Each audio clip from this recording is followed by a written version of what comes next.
Hello, friends, and welcome back to Stories About Entitled People.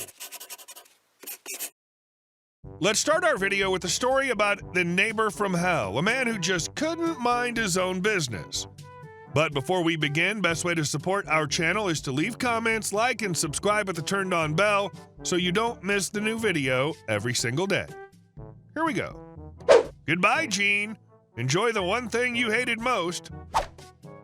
We moved into a rental house in a Texas neighborhood with our 3 kids, and the day after we moved in, our neighbor, let's call him Gene, knocked on our door after my husband left for work. When I answered the door, he skipped all pleasantries and introductions to gruffly inform me that the light switch in my family room closet needed to be turned off immediately, and that it was my duty to ensure that it was kept off. Obviously puzzled by this demand, I asked what the switch was for. Gene said that the switch was for an exterior patio light that would shine into his bedroom at night and keep him awake, which was not acceptable. I figured the kids had turned it on while exploring the new house, so I assured him I'd turn it off. Without another word, he turned on his heel and went home. Unfortunately, my rude Gene encounters persisted during the 18 months we lived there. He would wait for my husband to leave, then come and complain and gripe at me about something we had done wrong. Our dogs would loudly sniff at the fence if he was outside. Our sprinkler was spraying too high, our trash can was too close to his, etc., etc. Our other neighbors adored us and our kids, so I really don't think we were the problem. I finally stopped answering the door, so he started leaving notes and even went as far as to find me on Facebook and send a message there. Just the worst. Husband tried to talk to him and tell him to leave me alone, but he'd deny any wrongdoing. Reasoning with him was pointless, so we made the decision to just ignore him the best we could. We were finally moving to a new place out of town, and my husband went back to do the final walkthrough of the house. When he left for the final time, he called me to let me know he had a gift for me. The last thing he did before locking the door and leaving that house for good? Turning on the patio light switch in the closet, knowing full well the landlord wouldn't be there for final cleaning for 4 days. Best gift ever. I still laugh when I think about it. I personally think if I knew it was safe, I would have bridged the wires, took out the switch, and patched the wall as if the switch never existed. And our second story. My sister tried to steal my bike as payback. It backfired spectacularly. I never thought I'd be in the middle of a full-blown family war over something as simple as eating at a hospital cafeteria, but here we are. A while back, my sister found out that I'd been eating at the hospital cafeteria near my work. She went ballistic, claiming that hospital food is only for patients and people with a real reason to be there. I pointed out that I wasn't exactly sneaking into patient rooms to steal their pudding cups. I was literally just eating at a public cafeteria that plenty of people frequent. But my sister has this weird habit of treating her opinions as law and trying to enforce them like she's some kind of moral authority. She ran straight to our parents to get backup, as she always does, and as usual, they took her side immediately. They started calling and texting me nonstop, telling me I was in the wrong and that I needed to stop. So I did what any rational person would do. I asked the internet. Turns out, not only was I not doing anything wrong, but it's completely normal for people to eat at hospital cafeterias. That still wasn't enough for my sister.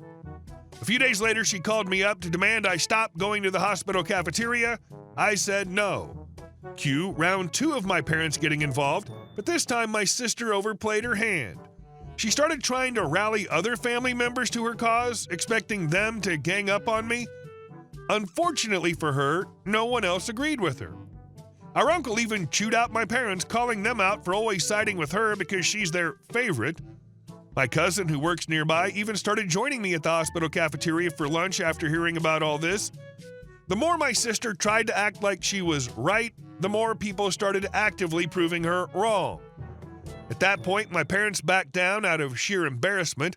They even forced my sister to apologize to me, though she clearly hated every second of it. A few days later, my parents invited me over for dinner.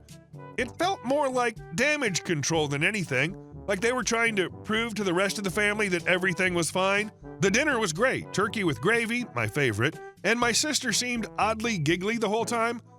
I just assumed she was still awkward about having to apologize. Then, after dinner, I went outside and my bike was gone. I immediately panicked. My bike's my only form of transportation. I park it in my parents' backyard out of sight, so no one should have even known it was there. I turned to my sister and she looked way too happy. She played innocent, gaslighting me with, "I can't believe you'd accuse me of something like that." But I knew better. I told her I was going to the neighbor's house to check their security cameras and then call the police. Suddenly her face dropped. She begged me not to, but I was already on my way. That's when she finally cracked and admitted she had her friends take my bike. Turns out my sister was so mad about being forced to apologize over the hospital drama that she decided to teach me a lesson. Her plan was to have her friends steal my bike and dump it in a pond a few miles away. But when I mentioned the neighbor's security cameras, she panicked and called them back before they could actually get rid of it. When her friends finally brought the bike back, it was soaked and covered in mud, like it had already been tossed in the water and pulled out. Their legs were muddy up to their knees, and they begged me not to report them. So I pulled out my phone and started recording. I asked them point blank, "Did my sister tell you to get rid of my bike?" And crumbling under the pressure, they admitted it on camera. My sister sat there in horrified silence as I played the recording for my parents. They lost it. My parents finally reached their limit. For the first time ever, my parents did not defend her.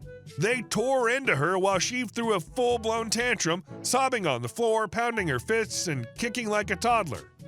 At 21 years old. It was the most mortifying thing I've ever seen. My father forced her to scrub and oil my bike from top to bottom under his supervision while I took apart the headlight to dry it out. She was livid, shooting me dirty looks the whole time, but my parents were done enabling her. My sister's friends abandoned her, especially after the story got out at her college. Turns out people really don't take kindly to bike thieves, especially students who rely on them to get around. People started joking, "Better not leave your bike near her or it might just disappear if she has to apologize to you." She was so embarrassed that she locked herself in her room for 3 days. Then my parents tried to turn everything on me, calling me up to say I should have just let it go so my sister wouldn't have to deal with the consequences. That's when I snapped. I told them, "No, you need to stop coddling her. She's an adult and she needs to act like one. If she fails her classes, that's on her. If she's embarrassed, that's on her. I'm done being your scapegoat." For once, they didn't argue. They apologized. And now they're all pretending like this never happened. My sister and her friends won't even look at me, and honestly, I don't care. Because if this ever happens again, I will absolutely not let her get away with it. The fact that your parents actually apologized, even if they're pretending it never happened now, is honestly shocking. Sounds like they finally got tired of her nonsense. But their instinct to try and guilt you into just letting it go? Yeah, that's why she turned out this way in the first place. And our last story. Our neighbors turned our lake house into their own vacation spot. My husband and I own a lake home that we've had for almost 4 years. Over time, we've built great friendships with a few other households in our little lake community. It's a friendly, welcoming group. Until Roger and Helene came along. They own a seasonal cottage on the other side of the lake and are only around on weekends. When we first met them, they seemed nice enough, always checking in to see what we were up to or dropping by unannounced. At first, we didn't mind. We're social people and love making new friends. But over time, their behavior became unbearable. It all came to a head when my husband and I had to go out of town for a week-long trip. We didn't think much of it. Our lake house is secure and we have trusted neighbors who keep an eye on things. But when we got back, we found Roger and Helene had been using our property as their personal vacation spot. They parked their boat in our dock, left beer bottles and trash in our fire pit area, and this was the worst part, had been using our outdoor furniture, grill, and even our kayaks like it was a rental property. At first, we thought maybe they'd been invited over by someone in our friend group, but when we asked around, no one had given them permission. They just showed up and made themselves at home while we were gone. I was livid. Even when we're home, they refuse to respect boundaries. If we're doing yard work, they cruise by in their boat and yell at us to stop working and join them. If we're having a quiet evening by the fire, they just dock their boat at one of our docks and invite themselves over without a word from us. If we're on the water, they pull up and say, "Let's tie up." which for non-boaters means linking boats together to hang out on the water. Now, if someone swings by and says hello, then waits for an invite, that's normal. But these two just assume they're welcome every single time, even when we're clearly hosting other guests. It got so bad that out-of-town friends started declining invitations to visit us because they didn't want to deal with Roger and Helene butting in. That was the last straw. Finally, I snapped. About 2 weeks ago, we were out on our pontoon with guests when, like clockwork, Roger and Helene showed up and shouted, "Let's tie up." We'd already told them via text that we were busy. They knew, they just chose to ignore it. So this time, I didn't sugarcoat it. "Sorry, we're good, we're entertaining, we'll have to get together another time." Roger's jaw dropped, Helene's eyes bugged out, they mumbled something and drove away. Later that night, I got a furious text from Helene telling me how rude and embarrassing I was. I texted back, "Sorry you feel that way, but we need you to respect when we're busy." At times, my husband and I feel stalked. And just like that, silence. They haven't texted or stopped by since. I thought our close lake friends would understand. They complain about Roger and Helene all the time. Instead, a few of them told me I shouldn't have said anything because while Roger and Helene were annoying, they were nice. I was shocked. These are the same people who groan when they show up uninvited, who hide inside when they see them coming. But because I was the one to actually set a boundary, now I'm mean? Honestly, I don't care. If standing up for my own property, my own time, and my own guests makes me rude, so be it. I'm done letting people walk all over us. You know what? Good for you. Roger and Helene weren't nice, they were entitled. There's a huge difference between friendly neighbors and people who just assume your home is their personal clubhouse. And let's be real, if they were as nice as everyone's pretending, they wouldn't have lost their minds the first time someone told them no. Hey guys, thank you all for watching the video. I'll see you in the next one.